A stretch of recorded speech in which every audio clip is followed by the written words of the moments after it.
할렐루야. 오늘 제목은 기회를 사라. 기회를 사라. 여러분, 세월을 아낀다라는 이 말씀이 성경에 나와 있습니다. 여러분, 세월을 어떻게 아끼죠? 세월을 내가 쓸 만큼 세이빙 어카운트에다 저장을 해놓고 내가 필요한 만큼 세월을 꺼내서 이것이 세월을 아끼는 것인가? 아니면 세월을 어떻게 진행하는 것은 화살처럼 잡을 수 있는 것도 아닌데 어떻게 내가 세월을 아낄 수 있을까? 이 세월을 아낀다는 그 말씀의 원뜻은 바로 호송세월처럼 진행하는 세월을 낭비하지 말고 너가 값을 지불하여서 그 세월을 아끼기 위해서 기회를 잡으라는 거예요. 기회를 잡아, 기회를 사라, 이런 뜻을 가지고 있는 거죠. 여러분, 보통 배가 깊은 물에서 이렇게 낮은 해안가로 들어올 때 큰 배가 들어오려면 들어올 수가 없습니다. 그래서 한참 기다렸다가 해안가의 만조, 즉 밀물대가 되면 그 밀물이 해안가에 높이 수면에 오를 때 배가 그때 들어오죠. 이 상황을 라틴어로 어프로토라는 단어를 씁니다. 어프로토라는 단어를 쓰는데 이 단어의 그 상황은 바로 그 배가 해안가로 들어오기 위해서 기다리는 그 선박을 말하고 있습니다. 영어에 보면 opportunity라는 단어, 이 기회라는 단어가 바로 이 만조가 찰 때까지 기다리는 그 선박을 의미하는 그 단어가 바로 여기서 파생이 된 거죠. 그처럼 우리 삶 가운데도 인생에 참 많은 기회들이 있습니다.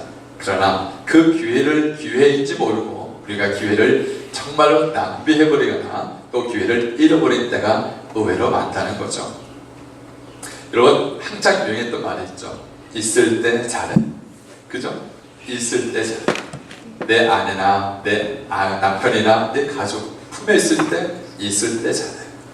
우리가 힘이 있을 때 하나님을 섬기는 것, 우리가 정말 건강이 있을 때 하나님께 더 주님의 충성하는 것, 있을 때 내가 정말 자녀들에게 사랑하고 부모에게 효도하는 것, 정말 있을 때 잘하는 이 말이 너무나 많이 사람들에게 알려져 있는 그런 말이지 않습니까?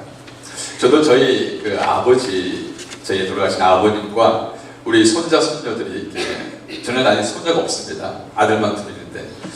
그래서 이 아들 둘 손자를 하나님 아버지 앞에서 우리 아버지 어머니께 이렇게 잘 보여드려야 되는데 잘 못 보여드렸어요. 제가 바쁘다고, 제가 사역한다고, 제가 원하는 것을 한다고 정작 우리 부모님께 자식들을 이렇게 자주 보여드려야 되는데 그러지 못했어요. 가끔씩 저희 부친이 그런 말을 늘 입버릇처럼 합니다.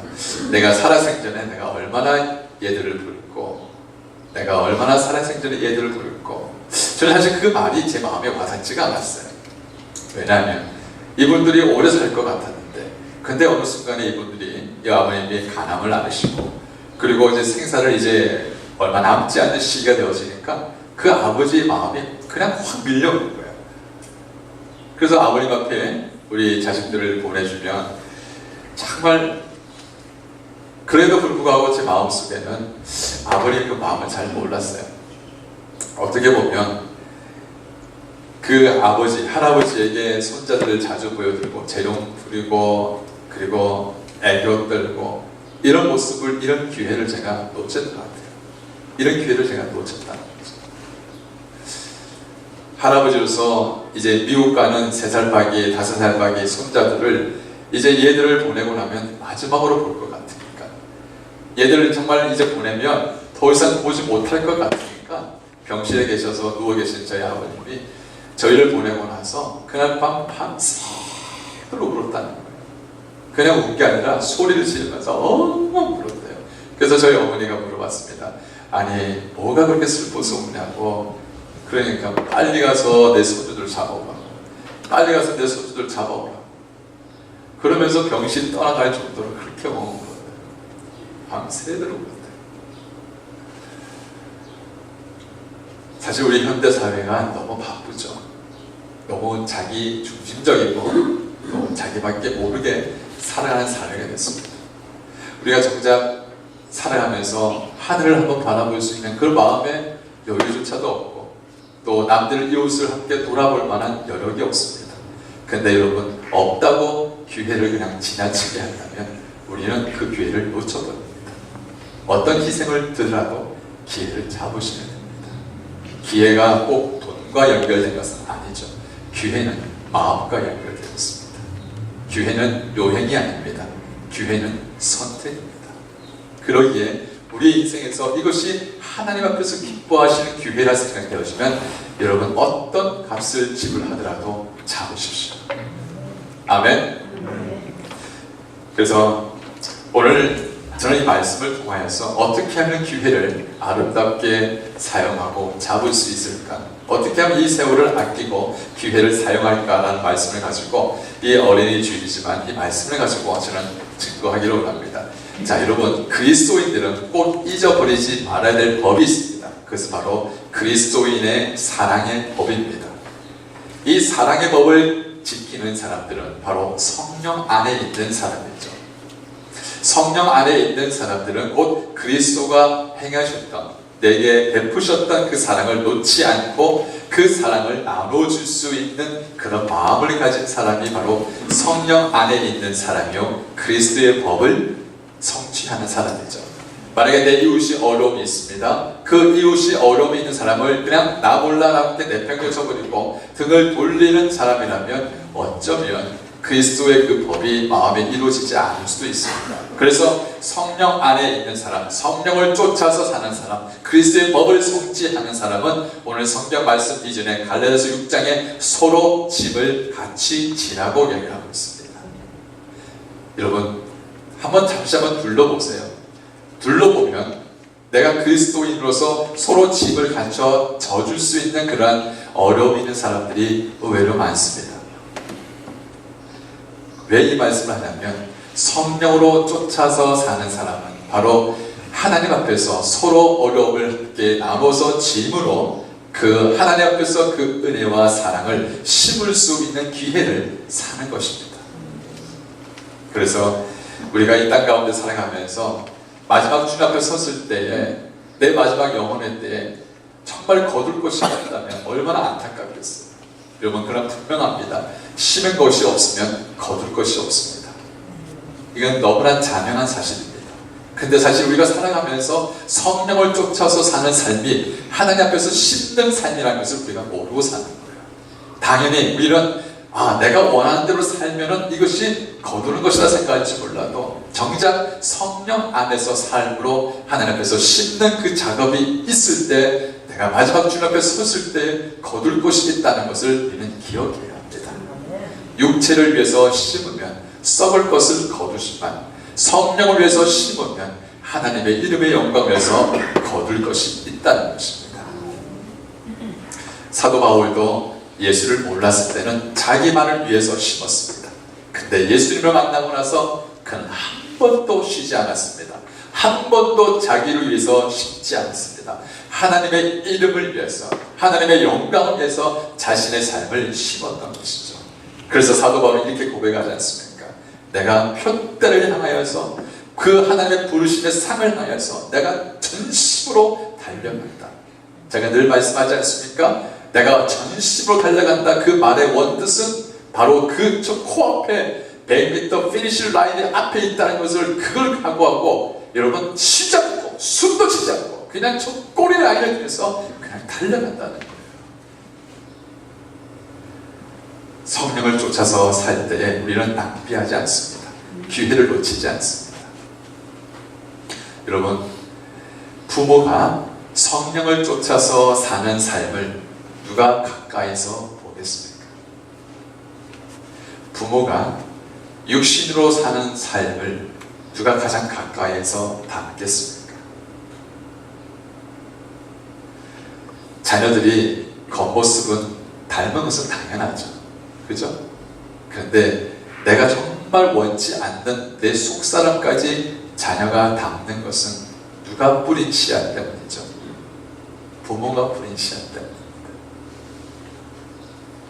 저희 아버지가 이렇게 비즈니스를 하시다 보니까 사람들을 많이 아셨어요. 그래서 아버님은 운영하시는 그 회사에 사람들이 자주 오셨어요.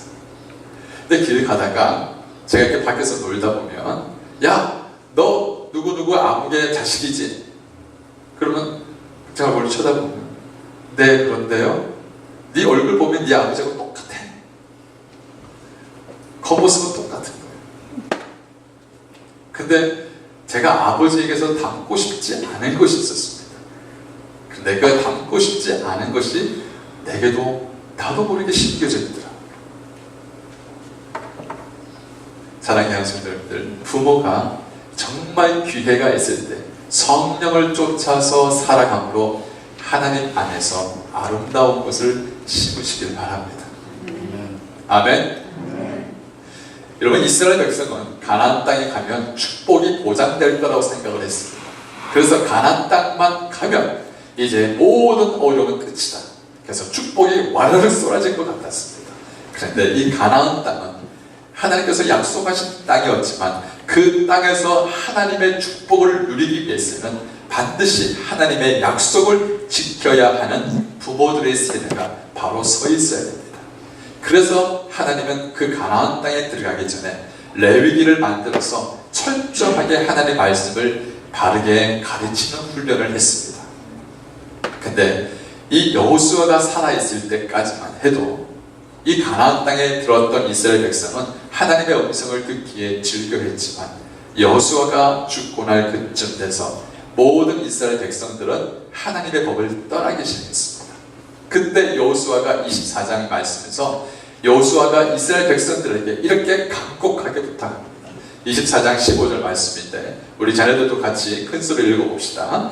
같이 24장 15절 시작. 만일 여호와를 섬기는 것이 너에게 좋지 않게 보이거든 너희 열조가 강 저편에서 섬기던 신이든지 혹 너희의 거하는 땅 아무리 사람의 신이든지 너희 섬길 자를 오늘날 택하라. 오직 나와 내 집은 여호와를 섬기겠노라. Me and my house we will serve the Lord.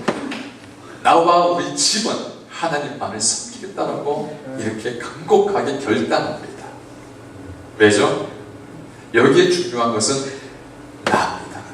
내가 신앙의 깃발을 들고 있어야 내 집이 바른 길을 갈 수가 있는 거예요.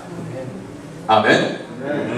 부모된 자가 성령을 쫓아서 살 때에 하나님께서는 바로 그 성령을 쫓아 사는 부모를 통하여서 집을 살리겠다는 겁니다.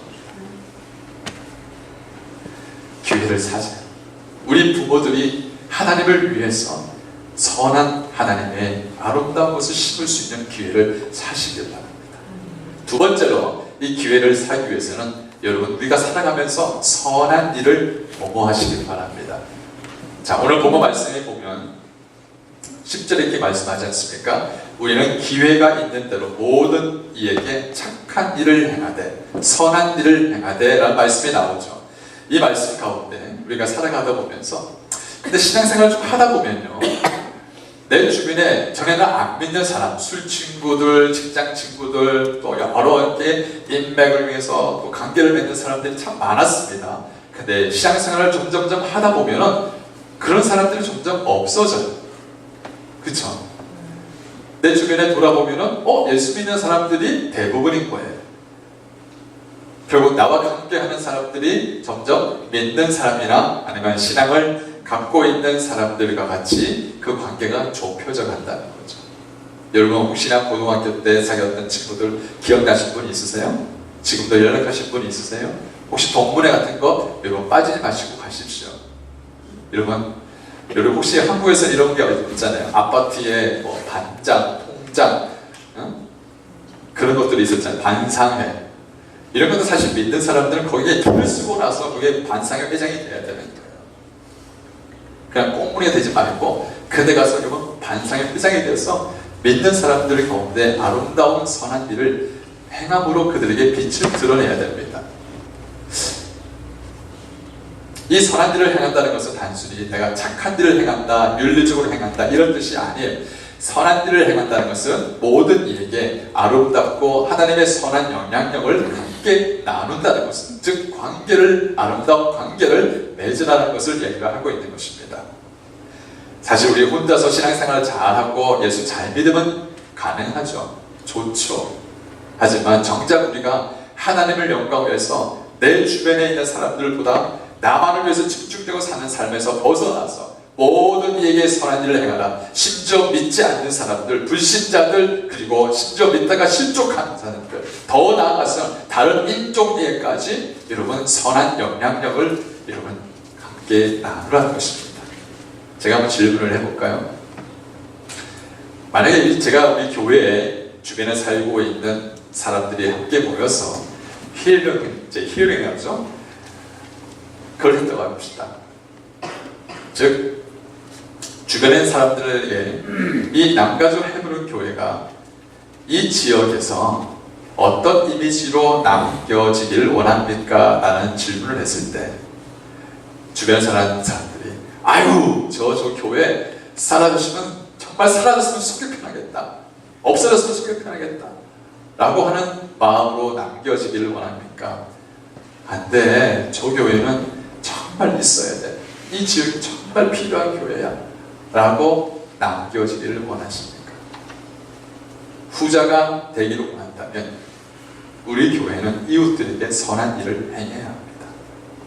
우리 교회는 이웃들에게 아름다운 영향력을 나눌 수 있는 선한 이웃이 되어야 돼요. 어제 저희 교회에 족도둑이 들었습니다. 제가 새벽기도 마치고 2시쯤에 교회를 왔었는데 문이 다 열려있어요. 있을 수 있는 일입니다. 없어진 거 하나도 없습니다. 그냥 들어왔다가 자기 흔적을 내놓고 갔습니다. 그래서 어제 성도님들이 몇 분이 오셔서 이렇게 정리를 하고 하셨지만 관리하지 못한 저희도 잘못도 있죠.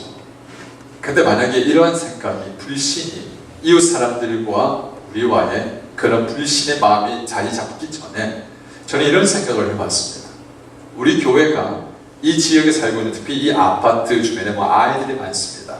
그 아이들, 그런 아이들 비싼 학원비 들이지 않고 악기를 가르쳐주고 공부를 가르쳐주고 이런 조그만 선한 일을 행할 수 있는 그러한 교회가 될 수 있으면 이 교회를 향하여서 어떤 누구도 부모들도 손가락하지 않을 겁니다. 왜? 남들이 하지 않는 선한 일을 하는 걸 보기 때문이죠. 이런 생각이 듭니다. 선한 마음을 가지고 선한 일에 헌신할 수 있는 작은 섬김이 있다면 선한 영향력을 내게 될 수 있는 거예요. 10년 전에 저희가 LA 살 때에 세탁기와 드라이기가 필요했습니다. 그래서 막 인터넷 광고를 찾아보면서 비싼 돈을 들여서 살 수는 없으니까 가장 저렴하고 가장 싼 세탁기와 드라이기를 사려고 막 헤맸어요. 그러다가 어느 라디오 코리아 광고에 세탁기 20불, 드라이기 20불 이 광고가 딱 나와요. 제가 이걸 클릭할까 말까 클릭하면 자존심은 상할 것 같고 안 하면 이 기회를 놓칠 것 같고 여러분 별로 이렇게 심각하게 생각하지 못해요. 그때 제가 굉장히 고민을 많이 했습니다. 그래서 제가 이것을 클릭을 딱 했어요. 사진이 없었어요. 사진이라도 좀 있었으면 내가 그게 살까 말까를 결정할 수 있을 텐데 그냥 단지 딱 세탁기 20불, 드라이기 20불 관심 있는 사람 연락주세요. 그런데 제가 관심이 있는 거예요. 필요하니까. 그래서 전화를 했습니다. 제가 이 세탁기하고 드라이기가 필요한데 좀 찾아뵐 수 있을까요? 어서 오세요. 그래서 제가 간 곳이 셀토스였습니다. 가보니까 그 거라지에 세탁기하고 드라이기가 너무 멀쩡한 거예요. 거의 쓰지도 않은 좋은 거가 이 거라지 안에 딱 있는. 제 눈에는 그게 20불로 보이지 않았어요. 수백 불 주고도 못 살 것 같았어요. 그래서 제가 주인한테 물어봤습니다. 아니 어르신, 이 세탁기를 이렇게 비싼 돈 주고 받을 수 있는 건데 왜 이렇게 값싸게 내놓으셨어요? 그러니까 이 주인이 이런 말 합니다. 비싸게 내놓으면 사람들이 사가지만 말도 안 되는 가격을 내놓으면 사람들이 거들떠 보지 않아요. 그런데 말도 안 되는 가격도 살 형편이 안 된 사람이 있으면 그 사람한테 주고 싶습니다. 선한 일을 행한 거죠. 제가 그때 10년 주고 그때 10년짜리 산 드라이기 지금도 저희는 쓰고 있어요. 20불짜리. 필요하시면 가져가세요. 오늘 특별히 성경은 믿음의 가정들에게 선한 일을 행하라고 말합니다. 믿음의 가정들에게. 왜 그러냐면 이 믿음의 가정은 누군가의 선한 일을 통하여 하나님이 살아있다는 것을 발견하기 때문입니다. 그래서 여러분이 알든 모르든 오른손이 왼손이 알게 모르게, 왼손이 하는 것을 오른손이 알게 모르게 누군가를 통하여서 선한 일을 여러분 믿음의 가정들에게 베풀 때에 그 선한 일을 받은 가정은 하나님이 살아계시구나, 하나님이 내 기도에 응답하시구나 라는 것을 경험함으로 그 사람의 신앙과 믿음이 쑥쑥쑥 자랄 수 있기 때문이죠. 그래서 여러분 특별히 믿는 가정들을 향해서 선한 일을 행하라고 이야기를 하고 있는 것이죠. 안 믿는 사람들은 우연이라고 생각하지만 믿는 사람들은 하나님의 손길이라고 말하고 있습니다.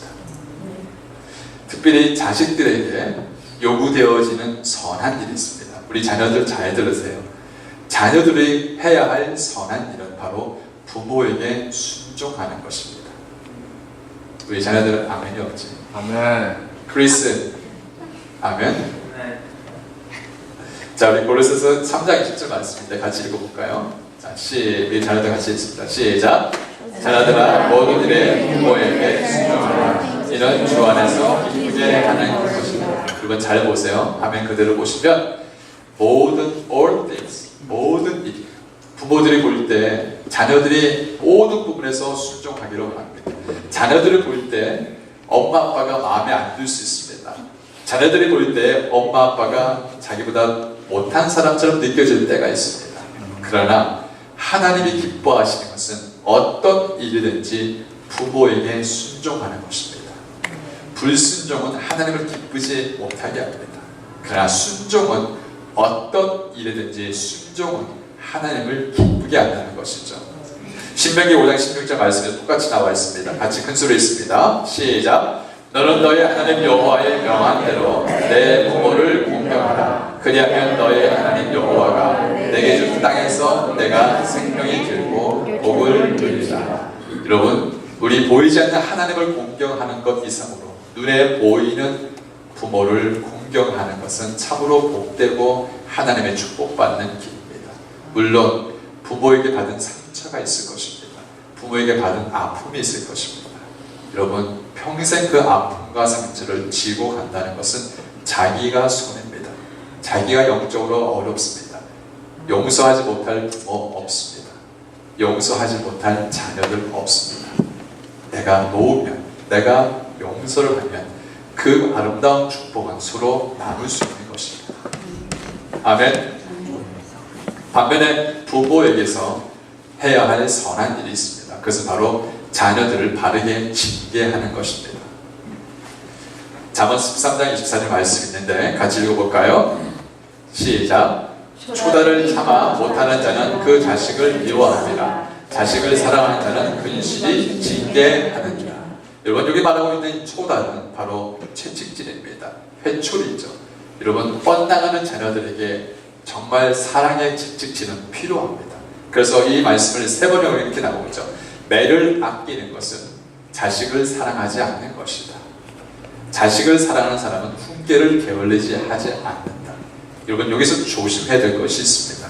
자식을 사랑한다는 마음으로 채찍질 드는 것은 자녀에게 상처가 되지 않지만 그러나 화를 내고 분내고 그리고 내 안에서 억제할 수 없는 그런 감정을 인하여서 여러분 징계하는 것은 자녀를 노엽게 하는 것입니다. 그래서 우리가 정말 자녀를 노엽게 하지 않기 위해서 사랑의 마음은 잊지 말아야 합니다. 비록 내가 채찍질을 들더라도 내가 화를 내더라도 사랑의 마음만큼은 절대 뺏기지 말아야 합니다. 마귀는 그 틈을 노립니다. 마귀는 그 마음을 노립니다. 징계는 남아있고 마음이 없어지는 거예요. 여러분, 마음은 존재해야 합니다. 그 마음만 절대 마귀한테 뺏기지 마십시오. 내가 주님의 사랑으로 비록 내가 채찍을 하더라도 자녀들에게 향한 그 마음만큼은 여러분 절대 빼앗기지 마십시오. 또한 부모에게 있어서 선한 일이 있습니다. 그것은 바로 자녀에게 축복하는 것입니다. 여러분, 그 기회는 놓치지 마십시오. 축복할 수 있는 기회를 놓치지 마십시오.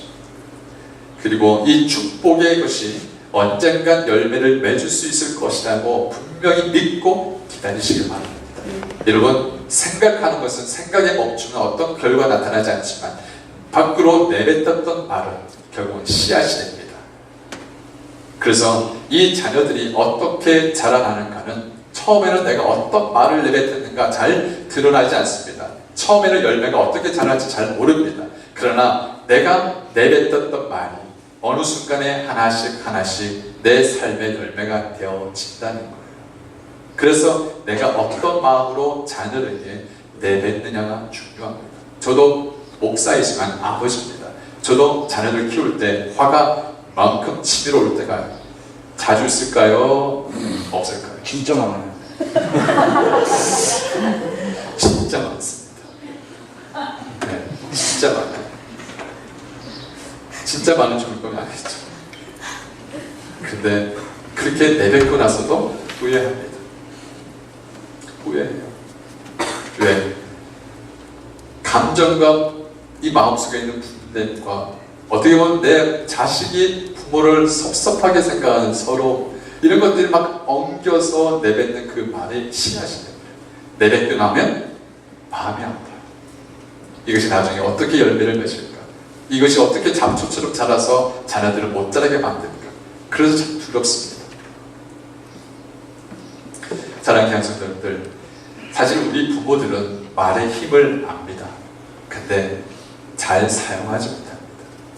해야 될 말과 하지 말아야 될 말, 정작 우리가 정말 해야 될 말이 있는데 그 해야 될 말은 정작 하지 않고 하지 말아야 될 말을 우리 너무 서슴없이 하는 거죠.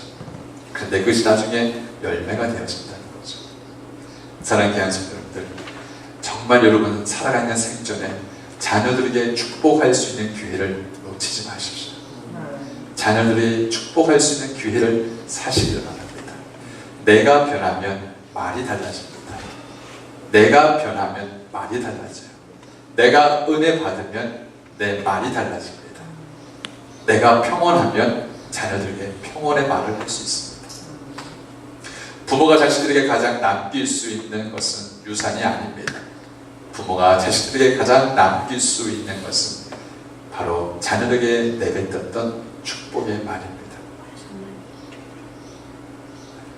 사실 우리 부모들은 자녀들을 사랑하지만 잘 표현을 못합니다. 그래서 자녀들은 표현한 것만 받아들입니다. 그러니까 마음은 있어도 관계가 안 되는 거죠. 그래서 우리 부모들은 표현을 할 수 있는 기술을 배워야 합니다. 사랑한다면 사랑한다고 표현할 수 있어야 됩니다. 믿음의 가정은요, 하나님이 우리에게 남겨진 마지막 피난처입니다. 자녀들이 아무런 죄를 짓고 어떤 어려움이 있고 자녀들이 어떤 실패를 경험해도 가정에 들어오면 다 받아줄 수 있는 것, 이게 가정입니다. 저는 이런 가정을 만들어 갔으면 좋겠습니다. 네. 저는 잠시 시간을 내어서 우리 집사님 한 분이 나와서 이런 가정을 주신 하나님께 감사하는 그런 편지를 한번 읽도록 하겠습니다. 우리 되게 떨리는데요. 이 시간 하나님께서 주신 시간이니까 잠깐 나눌게요. 먼저 주님께 감사한 거는 사랑하는 남편, 두 아들, 그리고 또 엄마 같이 이렇게 살고 있는 게 너무 감사하고요. 엄마에 대해서는 다른 모녀들 그 사이만큼 그렇게 좋진 않은데 그래도 참 엄마가 건강하시고 운전도 혼자 하시고 음식 맛있게 해주시고 또 기도하시고 또 나를 사랑해 주시는 엄마, 그래서 너무 감사하고 뒤에 텃밭이 있어서 많은 채소들이 많아요. 근데 제가 채소는 잘 안 좋아해서 그게 좀 탈이지만 그래도 고기 먹을 때는 채소를 이렇게 상추를 싸서 이렇게 좀 먹고 있는 편이죠. 그리고 또 엄마 빨래도 가끔 개켜주시고 또 마켓도 이렇게 좀 봐주시고 물심양면으로 도와주셔갖고 우리 엄마한테 너무 감사하고, 다른 사람들이 그래요. 이 집은 남편은 사위고 딸은 며느리라고. 그 다음에 남편에게 감사할 것은 먼저 내 옆에 있어서 너무 감사하고 제 말을 잘 들어주는 편이고요. 이해심이 많고요. 저보다 음식을 잘하는데 또 그것도 너무 감사하고, 그리고 또 나를 너무 사랑해주고 감사하고, 저 남편은 화를 잘 안 내는 편이에요. 그래서 이렇게 집안을 좀 편하게 만들어줍니다. 아이들한테도 대화로서 하고 이렇게 소리 내지 않고, 큰 소리 나지 않고 감사한 거죠. 그리고 한 번은 이제 인터넷에서 제가 부대찌개를 제가 손수 만들어줬더니 너무 좋아하고 또 떡볶이도 만들어주고 맛있다고. 그리고 어제는 꼬치 오뎅하고 캘리포니아 롤 그걸 만들어줬더니 너무 좋아하는 거예요.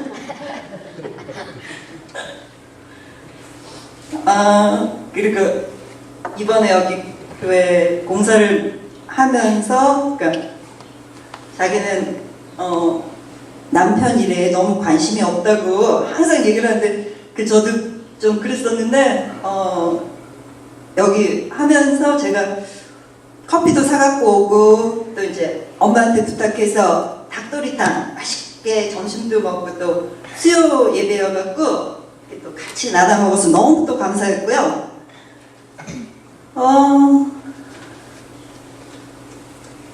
또 감사한 거는 밥 먹으면서 약주를 이렇게 조금씩 해요. 그게 또 너무 감사해요. 근데 또 물론 밖에서 할 때도 있지만, 그리고 또 교회에서 또 음향을 담당하고 있으니까 또 너무 감사한 거예요. 제가 속으로는 이렇게, 하나님 우리 남편도 같이 수요 예배도 오고 금요 예배도 오고 뭐 했으면 좋겠어요, 뭐 이런 식으로 했을 거 아니에요. 근데 하나님이 정말 하셨더라고요. 그리고 또 당뇨가 있어갖고 힘든데 아픈 내색 잘 안 하고, 너무 피곤할 땐 또 잠에 그냥 취해서 있고, 그게 또 너무 이뻐요, 그 모습이. 그리고 또 너무 또 우리 남편은 다재다능하더라고요. 그래서 너무 감사하고, 나의 하나뿐인 사랑하는 남편 너무너무 감사해요. 그리고 또 우리 큰아들 또 너무 감사한 거는 멀리 지금 학교에서 기숙사 생활하고 있는데 잘 또 적응하고 있고, 또 하나님이 주신 기프트 공부를 잘하고 있어요. 그리고 또 주님을 사랑할 줄 알고 찬양하고 기도할 줄 아는 우리 아들 너무 감사하고 씩씩하고, 그리고 또 우리 작은 아들 크리스 애교 많고 정 많고 정말 너무 사랑스럽고 스윗하거든요. 제가 크리스를 너무 좀 많이 사랑해줘야 되는데 그걸 좀 못하고 있는 게 좀 한편으로 그렇고요. 그리고 또 너무 아이들이 아프지 않고 너무 잘 자라니까는 또 너무 감사하고, 큰아들은 또 찬양 인도 또 찬양에 또 기프트를 주셔가지고 또 너무 감사해요. 그리고 크리스가 교회에서 형아들하고도 잘 지내고 있고, 무엇보다도 엄마 사랑하고 아빠 사랑하고 할머니 사랑할 줄 알고, 또 가끔 이제 또 설거지도 해주고 빨래도 이렇게 개켜줘요, 우리 크리스가. 그래서 너무 감사하고, 그렇게 단란하고 화목한 가정이 미국에서 이렇게 살 수 있게 해주셔서 너무 하나님께 감사 올립니다. 영광 드립니다.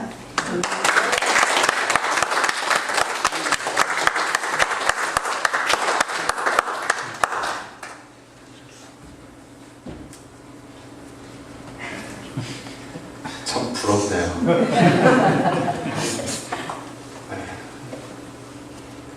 속으로 우리 가정은 그렇지 않은데 이런 마음 갖지 마시고, 이렇게 될 수 있었던 그 순간순간도 참 많은 어려움이 있었을 거라 생각을 합니다.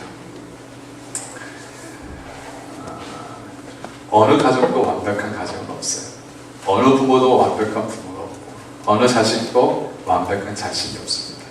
그러나 현실에서 여러분 더 나은 하나님의 축복을 위해서 기회를 잡으십시오.